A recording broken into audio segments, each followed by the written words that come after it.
I want to do is for the last segment, which is kind of part of our main series here. So our main series is comparing chess pieces, how chess strategy works, and how X-Wing works. And I really feel there's like a huge correlation here. And I feel a little bit more confident sometimes because some of the other podcasts that I listen to talk about strategy, but they just use different words. And it's like, well, this is a direct correlation to, in my opinion here. John will talk about his Django. That's fine. But I think here one of the big things is understanding where the lists and different things match up. So last week in our series, we talked about how each of the different chess pieces equals a different piece in the X-Wing life, right? You know, like we talked about pawns and droids, and we talked about Boba Fett being a queen, and basically that there's almost no kings really ever that exist inside of most of the lists. But what I wanted to talk about tonight, and this is before we even get into like turn 0 or anything else, is basic strategic concepts of chess. So chess has essentially what I would call 5 core strategic concepts. And they're different than tactics, right? So we have a tactic over here and strategic over here. And strategic is more of your long-term planning. Tactic is more of your in the moment, how you make decisions, where you make those changes. We will talk about those. Do not get me wrong. Those will 100% come up, especially because we're going to break every scenario down here over the course of the next couple of months. But to begin with, you have to have strategic scenarios. And I don't remember the philosopher there, but there's a philosopher that basically said you cannot have strategy without tactics, and you cannot have tactics without strategy. And I don't remember who it was, but there's a famous philosopher that said that. Maybe somebody can look it up because I have no idea who it is off the top of my head.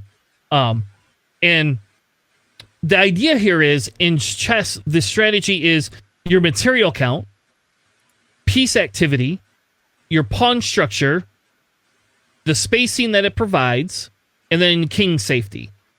And so what I thought is, because the two guys on the stream had to face each other this weekend for a very pivotal game, in fairness, in terms of one of them having to go down one loss and force the other one to 100% win both games to get into cut. I thought it would be a good idea to let's start out talking a little bit about their lists, how they interacted, how they played that game, and then kind of transition into there. How do we adjust and learn and define these basic strategic concepts that we have in chess and apply them to X-Wing? All right. So JJ, you're up, baby. Yeah, so we'll go over my particular list here first. It's a very simple list. It's something I've been working on with Chris for a while here. It is Boba Fett in the Fire Spray with Eman and Zayman also in the Fire Spray. Eman loaded out to the max with proximity mines, red cargo chute, and Sykesman charges, just to take full advantage of Eman's ability to bank those. And Kanan Jarrus with Maul serves as a protective piece for my particular list. In general strategy for this particular list, Boba acts as my hammer, while Eman can assault from afar. And if you do decide to go after Eman, Kanan usually helps protect both of these fire sprays, makes them very difficult to take them down. And I try to, in general, take down my list or take down my opponent's list versus focusing on objectives. Such as salvage, where you have to take those, or like scramble the transmissions, for instance. And that's the general strategy for that, for my list there. George? I don't think you actually have my list, but basically, I mean, we pretty much know it by now. I got Jango Fett pretty much loaded. I did make some changes to Jango Fett, which is the only thing that I've changed in my list, which was adding proxy mines and just switching it up from thermals from before. Chancellor Palpatine and Boba Fett in the gunner seat. The reason being, for those changes, I bumped up Palpatine just to create more opportunities to just add a little bit more control. So I have an opportunity after defending to spend the force to, give a stress to the opponent, which again, it works out because I mean, if I have a focus, most of the time I don't need to use the force on defense or anything like that or offense. I feel pretty good with just a focus token most of the time, and then I'm putting more control in my opponent, and that in combination with Notorious. Sorry, I forgot to mention Notorious is also added. I'm also giving them a strain when defending, which opens up the window for my little droids to, puncture through any like high agility ships, which is really important. I don't typically try to focus on jousting so much. I focus on objectives, and I think that's like the strength of my list because a lot of it is based on like my favorite is assault, obviously. Just sit on a rock and call it home for a little bit while Django and Grievous do their thing. Fair enough. So when we talk a little bit about strategy, right? We talk about material count, right? So material count to begin with, like what that is the concept of counting piece, worth, right? And like we talked about that before, like pawns are worth 1, bishops are worth 3, knights are worth 3, this and that. And I know in this scenario, it's a little bit harder. So for example, Boba Fett's a queen, he's worth 9. There you go. Like that actually matches the chess theory there. Whereas, what did we categorize Eamon as last time? Eamon was a rook last time, right? Yeah. Yep. Mm-hmm. And then you have Kanan Jarrus, which is essentially your bishop there. And the idea is you have all these different point values and things like that. So when we talk about material count, the idea is for strategy is you need to understand points wise where you're at. And I think in this game that's pretty easy because we count points every round. So like we always know where we're at, but you have to know what's going to die next, where it's going to die next, where can you get your next kill. And a lot of that goes into like in strategies, right? And if you wait till the last turn of the game and you're going, ooh, I better calculate what my win condition is, you've probably lost already. Or you're so far ahead that it's inconsequential at that point, right? One of the two things. And if we look at George's list, we have Jango Fett, who is obviously the queen. A little bit different with the pelt choice there, and I think we should talk about how often you use pelt to add stress to other people. Because I think for 14 points, I agree when you talk about pelt versus Dooku, like in reality, pelt is more consistent, less likely for you to waste Dooku on BS, which I find happens way too often. With him. But anyway, so you have that, right? And then the idea here is I lost my train of thought. The idea here is like, so Jango's the queen. You have Grievous, who is probably your rook character in this one based on how you have it loaded out. And then you have 3 pawns. So you have a very weird list here where you could almost argue your hyena bomber could turn into a knight depending on the scenario or the choice, right? But understanding where your piece count is and understanding where your value becomes is so important because of the fact of you have to be able to position correctly, to get your mines off, to get these different things to trigger. So if we move down, oops, I got to pick the right screen to move down on. If we move down to like the matchup, I did not. Is this how you all deployed? Yeah, that was the best recollection to my knowledge on how our setup was for our game here. Yeah, it seems familiar. It seems familiar. You're killing me. Yeah. Okay, so now, there we go. Just for clarity, the yellow fire spray on the left side of the board is my Eamon and Zaman, and Boba is the red fire spray on the top left of the board. Yep, and that's because JJ thinks he's coy by going in and landing on that obstacle with Kira. He likes to do that, so you know. It's like his favorite thing to do. He I found out to do that. Yeah. Oh, you didn't know that, John? I could have told. It was. It was effective, I gotta say. Yeah. Because what you have to do, George, is so I guess you should have asked. I told you. you have to target lock him with Django to get rid of that thing, and then he can't shoot. He can't do anything. He takes a stress. Like it's done and over with. So Yeah, he has to focus on relocking it then, yes, and that's a waste. Yeah. yes. So Yeah. anyway, that little tip for anybody that wants to fly against somebody running Kira. Just get rid of their lock and you're okay, baby. Like you can ionize them too. That's the best part. Ionize gets rid of the locks. Like all these sorts of things do that. Like Kira is probably good at 2 points. Like that's probably a good point value for her, because if you think about it, if she was any more and you lost that lock and got screwed over by that rock, you'd be pretty pissed. Mm-hmm. Yeah. Anyway, so we talk about material count, depending on how the engagement goes, will depend on, exactly where they want to, land, how they want to do it, all those different things. Obviously, we know JJ is 100% going to go to the front and center with Iman, try to absorb some of that damage, get through that obstacle, and then be able to start dropping stuff. Which I will say, when we came up with the rig cargo shoot thing, has been so monumental for Iman. Like, just hands down has been wonderful, especially because people don't think about it. And yes, it's an action, but when it drops and you hit it, you're screwed. Like it's not a fun thing to run into. And then if you have seismics, you just blow it up after the sure. You just blow it up and say, screw you.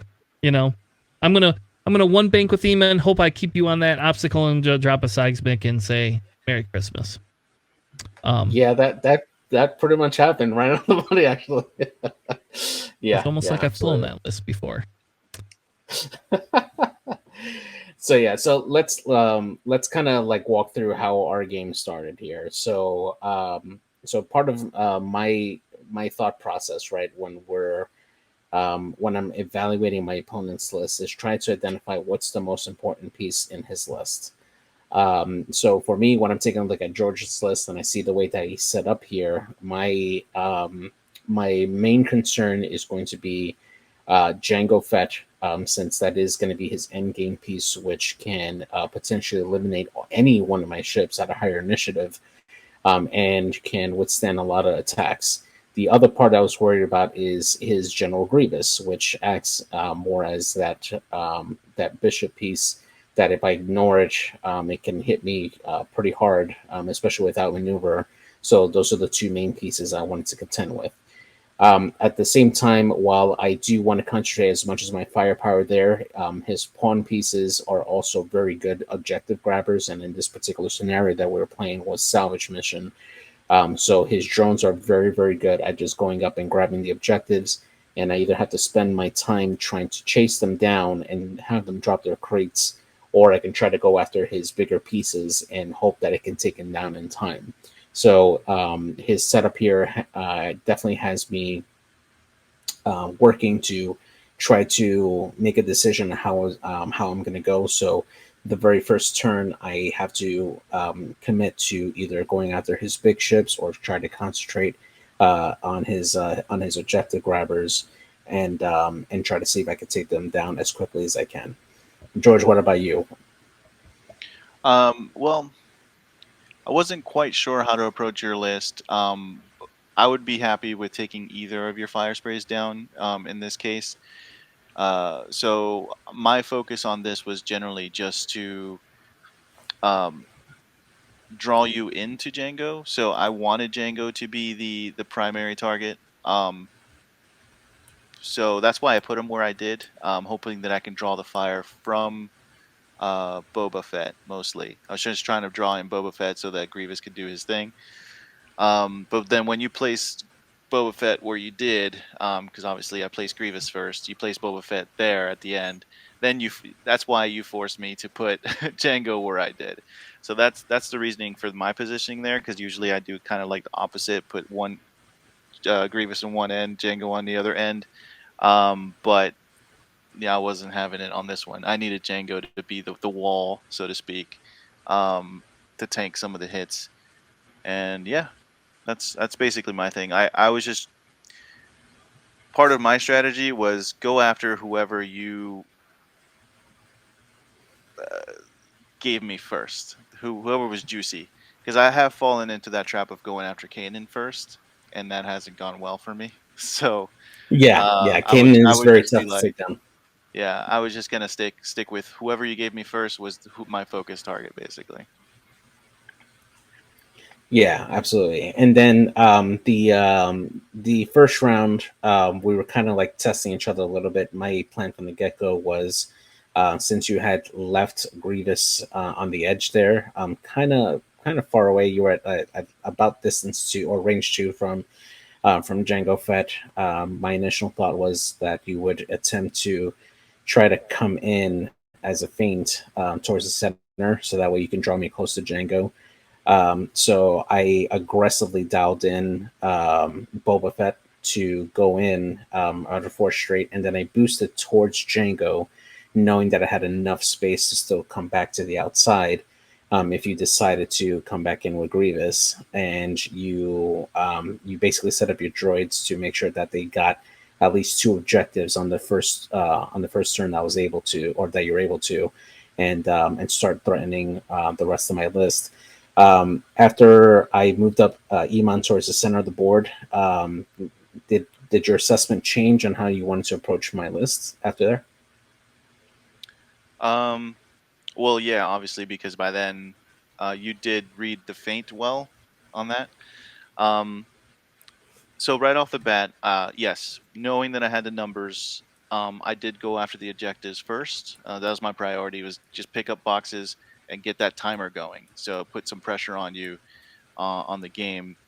And yeah, I did the one hard with Grievous. You proceeded to do just kind of call it, and I thought you were going to go into the board, and I was like, all right, well maybe he's going after Django, and then you turned right back into Grievous, and you caught him right in the arc with Boba, um, which sort of forced me to like bring in Django harder than I expected because I had to then use my rear arc to go after Boba on that turn Yeah, to do some damage to Boba. But so yeah, a couple things changed because then with me having to boost and flying away from Boba, I was just like, all right, well, what's ahead of me is where I'm going now. So like, Iman was obviously the next target, basically. So you made me switch targets. nice. All right. So now let's talk a little bit, and I don't know how to draw on this one, but let's apply some things here, right? So we're gonna go through real quick the different pieces, right? So the first thing that we have is the material count, right? Which essentially is you all just counting, your ship's points and blah blah blah. That's not a big deal. I think everybody does that in X-Wing. The next one is piece activity, right? This is more of an abstract concept, right? And the idea here is the concept is how active are your pieces on the board? Are they looking to accomplish something every single turn? And what are they going to accomplish? And the concept is to understand the strategy of each one of your pieces and how they are on how they will fight on the board. So a good example is the way JJ flies Kanan, and I could be wrong here, but my assumption is Kanan went for a bank or a hard maneuver to begin with, rotated the arc to the right, and then kind of slowly trailed behind Eamon and allowed you to be able to hit Now, both so of your fire sprays. yeah, so part of the initial strategy here is that because he had the superior numbers, I had to be able to at least help mitigate that loss in numbers and salvage. So my focus with Kanan here, although he is the main defensive support for Iman, was to make sure that he grabbed that bottom right objective on my end. So that forced my Kanan to fly parallel to Iman, and then slowly also parallel to the right as the match continued, because I wanted Iman to eventually target his drones and decided to come down there. Or if he was getting chased, I wanted that rear arc of Iman to be directed towards Django, and I could still keep Kanan shadowing him on the edge as they're both turning. So that's how I start off my initial, which is going straight to make sure that Kanan did secure that initial target, and then start moving him towards the right to force the chase from Django. So. Yep. So the idea here, right, is your peace activity. And the idea here is you used Kanan because you said, I'm going to have a hard time getting crates. Mhm. And you don't really want crates with fire sprays. And in fairness, like that's definitely not um, that's probably not the prime objective here. And you decided to mitigate. Whereas George spent 2 of his droids, and I don't know which ones, but 2 droids picked up crates round 2. I would assume it would be Red and the bombardment drone, um, Yeah. based on how you have it set up. Yeah, it's like I fight separatists too often. But um, that would be my assumption. And I'll tell you, George, like I like your I've been flying a version of your list a little bit more often now, and I like even with going and picking up 2 crates or 2 objectives with 2 of those, I find that it is a huge points fortress for people for that list. Like it is an insane amount because then you have to like if especially if it's just the sit by the assault one. I mean that droid's just going to take calculates and sit there and like, hey, if you come close, I'm going to discord you. If you don't come close, it's a free point. Like this shit cost me two points. I just need 2 rounds with this to get my worth out of it. You know. Yeah. And if I get 4 rounds, hell, I'm making money here, baby. Um, and I find anyway, and I find when we talk about objective placement and things like that, that's what it is. So peace activity. So let's talk a little bit about that because each churn you have to do something. Each churn you have to do different things. JJ, do you feel that on every round you got sufficient amount of either damage output or scenario objective capturing with each one of your ships? No, actually, because of George's adjustment in the game, where he decided to switch targets with Django to go after Iman. Typically in salvage, I tend to try to have Iman also pick up a crate, even though that does disable his boost ability. Just so this makes it Iman more of an incentive for players to come after him, and I can usually support the rear of Iman with Boba Fett coming behind those enemies that chase Iman. So because of the change of priority for Django, that forced me to abandon my initial strategy with Iman and go into the more defensive route of trying to place Django on my back and deploy obstacles behind me, and then use that to slow him down and use my bombs to help soften off that target enough for Iman to also deal enough damage and hopefully survive any initial attacks with Kanan support there. So I didn't feel that I was able to fully utilize Iman.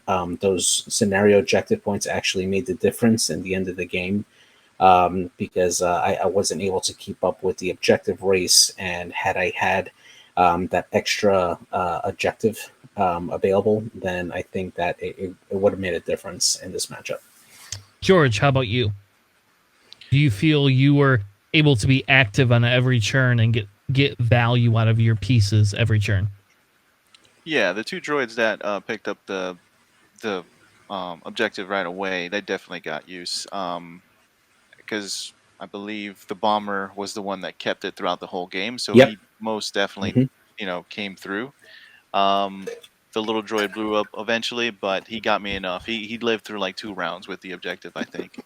Um, the one that I found was harder to get the value from mostly was Grievous. Because there were definitely a couple turns when I had to adjust for Boba for once. He had to like bug out, and he spent a couple turns just trying to get back into the fight and maybe catch up with like flanking Iman. Um, and even then, once he got to Iman, because I was so scared of Iman's ability and bombs, he bugged out again. Like I wasn't willing to like risk flying through a bomb with his wide range of like arc that he has dropping a proxy. So he bugged out again, and eventually just I said, "F it." I went towards the topmost objective with Grievous and picked that one up towards the end of the game. Um, so it was just like, all right, well, I'm not doing anything with Grievous. Let me do something else with him. if I'm not attacking. Yeah. So when we talk about the piece here, right? You know, like, and I think that's a good point. And I have a quick question about your Grievous because, and then maybe this just is a flying, you know, how I fly Grievous a little bit differently, based, and maybe it's because I know JJ, but based on this, could you have done a too hard to your left, barrel roll all the way back, and then that gives you the option of, oh, am I going to run from Boba, forcing Boba to come in on Jango, and then you can too hard again to the right next time, and then take your focus and then say, hey, by the way, Boba, I was just kidding. Are you, you know, do you want to fight me or not? Because you can then too hard barrel roll to your right all the way back, take your focus, let Boba get a range 3 shot, and then shoot around Boba, or shoot towards Boba and try to get, you know, if you guess his maneuver right, you're doing good. And then you get your outmaneuver shot with him. But I think in this list, with those lists, it's harder with those fire sprays with the outmaneuver, and I think it lowers Grievous's value with outmaneuver because of that. Yeah, I definitely don't like going up against fire sprays with Grievous, but hey, that's a lot of the field nowadays. All right, so the next piece is pawn structure, right? And when they talk about pawn structure is where are the pawns placed regarding specific positions, right? And disregarding the placement of all other pieces, right? So this is the most crucial piece to your strategy, right? And this is probably where, and George, this is kind of what I want to get into a little bit with you as a Separatist player, is when we talk about pawns, obviously droids are easy to think about as a pawn because they have 2 green dice and they almost always die. No matter what you want to do, a droid is expendable. But you have a 5-ship list with 3 droids, and 2 out of those 3 can be one-shotted, no questions asked. So when they talk about pawn structure, right, it's about where can you create the strategy to allow space for your other ships to move, creating ability to give your ships that active piece activity, right? Allowing them to be active pieces. And how do you create a positive material count, right? So that you're taking more ships off the board or taking more objectives for points than other ships or other places. And this is where we talk about pawn setup, right? And so JJ, and I could have told you this when you started, JJ was going to go in there with Eamon and say, here I am, come shoot me so I can fly past you and drop mines on you, because that's what I like to do. And, you know, Eamon's not the double tapper. And if you get Eamon and you shoot at him, he's just using Notorious right back at you. He's just saying, screw you. Here you go, baby. And stuff like that. Now, given that fact, did you fly, or do you feel with your list, when you talk about pawn structure, do you fly your droids the way a lot of people flew them in 2.0? Do you get a little bit more aggressive? Do you put them out there so you can make sure you get your Discord off before you die, or your proxy mine off before you die? Or do you fly them a little bit more cagey and treat them more like knights and bishops? Me personally, I treat them more like knights or bishops. They're, even at 2-point cost, they are too valuable for me because they are essentially who I'm using for objectives like this, like picking up crates or assault and keeping within range 1. So I don't use them as fodder. I don't place them out front or make them easy for you to kill as other players would, basically. Okay. And I think that's a good point, because I think that's a discussion when we talk about pawn strategy and we go to JJ's list. JJ has no pawns. Like, JJ has no ability to set up to allow for these other things. And that's where, when we talk about like list weaknesses and different things, one of JJ's list weaknesses is pawn strategy, because he either has to use his heavy hitters to do the spacing piece or to do the obstruction piece, right? Or he has to use them as a aggressive, a piece on the board. And in my personal opinion, when we look at this list, I feel George, your list comes out 10 to 20% more favorable than JJ's list does, based on just that strategy. You have the ability with your pawns to set up that scenario, the majority of the scenarios, very decently. And I think even if you talk about chance encounter, you have the ability to put those droids in there and say, come shoot at them, because I've got the rest of my ships just coming in behind me, and I'm going to get my points.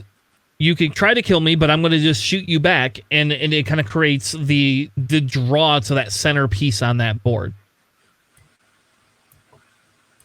Yeah. Yep. Absolutely agree. Yeah, it definitely having those extra pieces on the board. I mean, when you consider like when you start getting into the scrum where the majority of ships start having like the arcs or time on that target to take shots at the opponent. Typically, when you're in those engagements, you're either spending your modification on offense or defense at your initiative, and that opens up the gate for those pawns to potentially push in extra damage that they normally wouldn't be able to. That's their first engagement on that particular target. In this case here, the way that they were damaging my list was by being those objective grabbers and forcing me to engage you on your terms for those particular ships, and that's where the value of those pawns came in. And not having that element or that piece on my list definitely forces me to. It puts a lot more pressure on me to make up for that difference. So yeah. And I think if you think about it, right, especially that red drone doesn't need the calculates at the beginning. You can one hard, and have an objective. And unless Eamon is going 2-4 forwards, you sure as heck are not catching that drone round 2. You just aren't, I don't know. Anyway, I think that's the piece of it. And I think when we talk about space, right? So the next main concept is what's called space, right? And space is related to the number of squares a player has behind their pawns where they can move their pieces. So it's a control mechanism. And this is where, George, your list only has so much control, because you have to either use your ships as cannon fodder to create space for your other ones, or you have to keep them back and stay out of that middle space. Whereas JJ's list says 2 out of his 3 ships, he does not care. He wants that center space. He wants you to engage him. He doesn't care if it's range 3.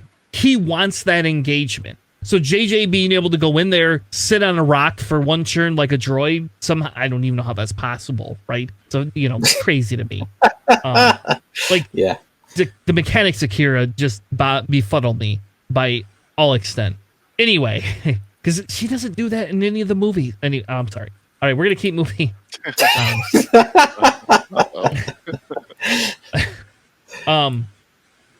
So sorry. So when we talk about space, so JJ gets into that center board. He doesn't need his pawns to create an open space for him. He doesn't need that at all. He has the ability to create that space with just his 2 ships, which is extremely powerful. And that's where the advantage for space activity, especially because we're playing in space, goes to JJ's list for that. Now, if you've had to fight, George, a Vader and a bunch of TIEs, now you got to fight for that space. You got to use your droids a little bit more to screen and to ensure that Jango isn't going to take, 4 or 5 shots from those stupid ISB Jingoists, and take you out. So let's talk a little bit about space and these 2 lists. JJ. Yeah, absolutely. So for this one here, I mean, because I don't have those pawns there, the only thing I'm really concerned about in controlling is that center objective, which I do typically, especially with Rick Cargo Shoot on Iman Azaman, is just controlling that centerpiece, right? Because the one common thing that you see across all 4 objectives in the game is the center objective, right? You see that in chance engagement, you see that in assault, you see that in all those different objectives. So that to me becomes the focus of my list and trying to get in there. It is obviously a lot more dangerous for my Emon fire spray to go in there, but at the same time, it's also the greatest benefit for me after that initial engagement because of Emon's ability to pass on that automatic damage using those mines and bombs and being able to do damage that way there. So making sure that I can get into that space as soon as I can is very advantageous for me. And then on top of that, having another pilot that excels at being at close range to other ships in Boba Fett, getting those rerolls on offense and defense, I could tell you that for my 3 wins, that was a very huge factor. Being able to get Boba into range, I negated a lot of damage using Boba's ability on defense, and having that extra mod with a focus and a force, being able to change the results into evades, kept Boba very, very healthy against a very brutal initial strike, is huge in controlling those objectives. So that is in making sure that I also use the rocks, which we'll have to get into a different. We'll get into that in a different episode, but creating those tight tunnels where the opponent has to fly into a particular set in order to engage a particular area on the board, using that to funnel them into where I need them to be is also a very huge thing for my ships to make sure that the way I set up my ships is advantageous to me as much as possible. George, how about you? Talking about control, spacing with your list, how is it done? Right? And it doesn't have to relate just to this scenario, but let's talk a little bit about that. Yeah, I mean, a lot of it comes also from me particularly. It comes from the setup too, because I consider the rocks to be part of my list as well. So if the more rocks on the field, the better I feel about it, right? Um, so I think that's part of it. I feel more comfortable when there are more rocks. And then depending on the list, yes, I would use my uncertain list. I would use my droids to get in a position where maybe Django and the droids are coming in at the same time so that they can fire off those discords when it's an opportune time. And they need to do this almost simultaneously. So that's almost like the screen there that I'm setting up. I think that's the timing of that and the flying of that needs to be like precise. So other than that, for this particular matchup, I think that my focus was more getting Django up front, creating that space for me so that he can, again, pick up tank some of the shots that were coming in. I didn't want my droids getting shot this round. Neutered. Yeah. Yeah. Yeah. So the last piece, the last basic core concept of chess theory, right, is king safety, which we probably should have talked about that first, but I feel like in our world, it is a little bit less important per se, but if we're going to twist it a little bit, right? So obviously protecting the king, because if you lose the king in chess, the game's over. In X-Wing world, we already discussed there's very few kings in X-Wing. I would actually argue a little bit in this list, depending on what Eamon does. Boba's kind of a king in this list, whereas normally we would not consider Boba the king. But if you lose Boba with, let's say, in under 5 rounds, if you've lost Boba and have not traded for equal points, you've lost your king. You have lost this game. If you've traded for equal or more than equal points, it's a little bit different, right? There's a little bit more to X-Wing than there is to chess. But essentially, when we talk about how do you protect the king, the goal is you're sacrificing other pieces to make your king not die, right? So this involves, like, one of the big things in chess is you must castle before round 8. If you've gone past round 8 and then you castle, you're losing in chess. Like, the probability that you will lose is very high. Which, I'll be honest, I did not know that until I started doing research for this. And now I go back and think about how many times my kid has beat me at chess. I think, because I think Castling's stupid, and I feel it's a waste of a round. But now I go back and think I'm a dumbass, and I should have been doing this a long time ago. Anyway, right? The other thing is not exposing your king with a bad pawn move, right? Like moving your pawns away so that a bishop can get in there and force your king to make a maneuver they do not want to. In X-Wing, it's a little bit different, right? So we're going to say, let's forget about ships as kings, and let's talk about your win condition as the king. Because I think when we talk about this scenario, JJ pointed out, for this scenario, his win condition is getting the majority of kill points to win this, not picking up crates. Not that he didn't do it, but that was not his win condition. He knows he needs to go in there, take Grievous or Django off the board, and if it's Grievous, he better be getting 2 or 3 of those damn drones, and he better do it sooner than later, because if those drones rack up the objective points, it doesn't matter if he kills them, he's screwed. He's screwed hands down. And so when we talk about it, we have to talk about king safety, and king safety is determining what is the most important part of your game at the start of it. You have to decide what is your win condition, whether it's through objective play, whether it's through making sure your aces are always moving and getting shots. You have to make that determination. So gentlemen, as we wrap up for the night, right? As we talk about this last little piece of king safety, what is your win condition, and what did you do to accelerate towards it? And we're going to go with George first this time.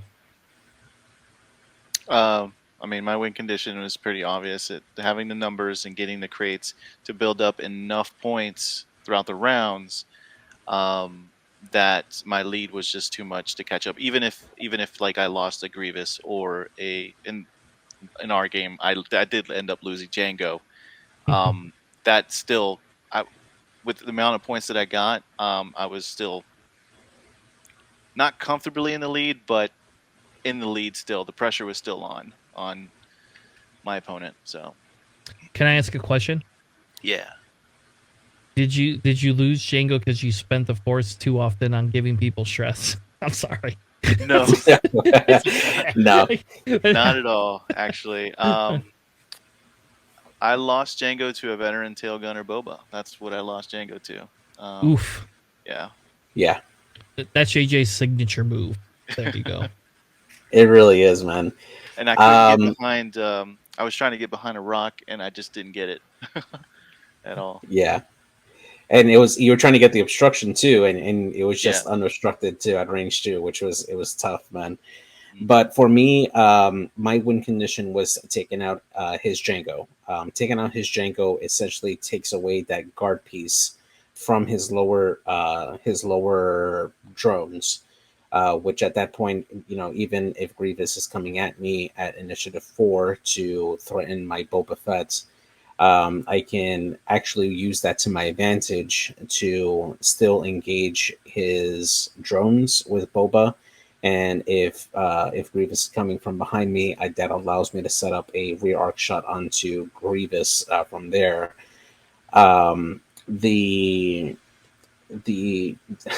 So just to kind of give a better description of how that game went out, when George actually changed his targets over towards Iman, there was a move where he ended up going over my rig cargo chute, giving him a strain and a stress, and he ended up landing on top of the center rock as well at range 0 behind Iman Azaman. That opened up shots from both Iman and Kanan to bring him down to 3 hull, if I remember correctly, and then I was able to drop a proximity mine onto Django, leaving him at 1 hull from that bomb drop. So Django was in a very precarious position from there, and I just was not able to get the last final damage through. I instead of going for the sure damage on Grievous, which actually would have mattered later on, I missed with my proximity mine and then flew my my Iman in an attempt to be a daredevil off the corner of the mat, just barely, in order to try to keep time on target onto Django. And that put me behind the ball where, Boba did Boba things. He was able to come in and start killing droids and kill Django. But at that point, I was so behind the 8 ball in terms of making up those points that I could not overcome that difference. And George's original plan of getting those objective points absolutely won him that game. And he was able to play keep away just long enough for him to gain those points and win that matchup. So that was very well flown. Thanks. Awesome. So again, we, like I said, we each piece of this series is trying to build onto the next. And JJ thought, hey, we played each other. Why not kind of give us a live example and say, hey, here's how we apply what we talk about tonight to this. Kind of like last week when we talked about lists and all these different things and how they apply to each of the different pieces, right? So I think this was a very informational episode.